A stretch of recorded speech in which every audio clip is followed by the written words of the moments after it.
Food Allergy Nation, I am Caroline Fleur, and today I'm going to give you my top 10 list of important words or phrases that I use regularly to help explain food allergies and our predicament to people outside of the food allergy community. Thanks for joining. Let's get into it. It's really hard to explain this all-consuming, complicated illness that people don't understand without rambling or ranting or over-explaining, because people can only listen for so long. They already don't understand a lot of it. So I've learned to be more concise, and I've had some success with a handful of words that I use regularly because they are short, sweet, and to the point without being overbearing, without over-explaining, and hopefully can bridge the understanding between our community and others. But as always, remember, I'm not giving medical advice or legal advice, and the video is not promotional. Okay, let's get into it. Phrase number 2, knowledge is safety. People, including me, love to quote Francis Bacon, who said, "Knowledge is power." And it is.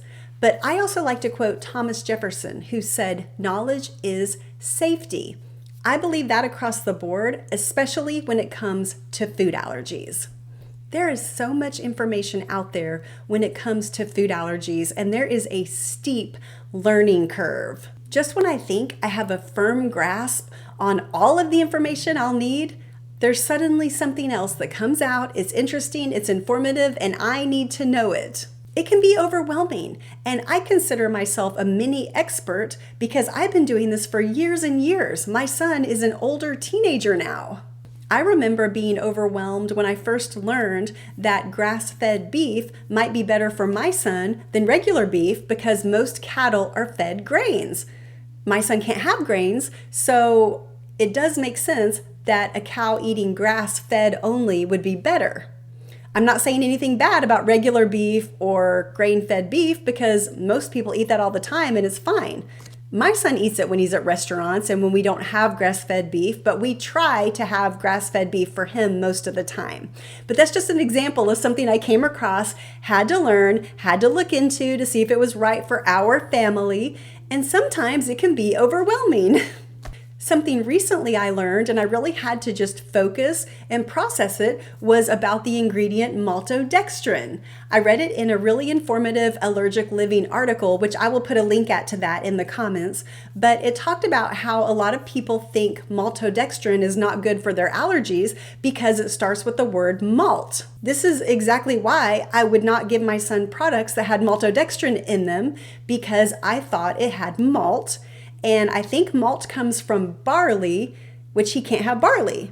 Well, it turns out it says malt, but there's actually no malt in it. So a lot of people who are avoiding it could have it. Now, check with your allergist, do your own research, but I didn't realize that my son could have ingredients with maltodextrin, and now I know. One reason I was able to read and process and absorb the information easily and enjoyed it is because I've learned to calm any nervous feelings about more information by using this phrase. I just tell myself there's always more to learn, and knowledge is safety. That way, I'm not scared of it. Because when people get nervous and get scared, they don't think as well, they don't process as well, and they don't absorb information as well, including me. This phrase has helped calm me down and focus during moments of stress, and hopefully it will help you too.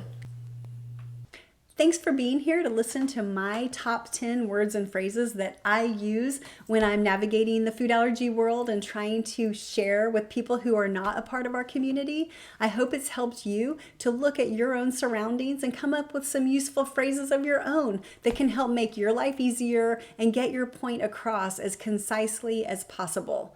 If you have your own expressions or words that have made your life easier, put them in the comment section below so that we can all learn from them. And if you haven't clicked subscribe yet, please click that subscribe button because it helps me so much to know that there are people out there listening and watching and learning. So good luck, be safe, and I'll see you in the next video. Bye.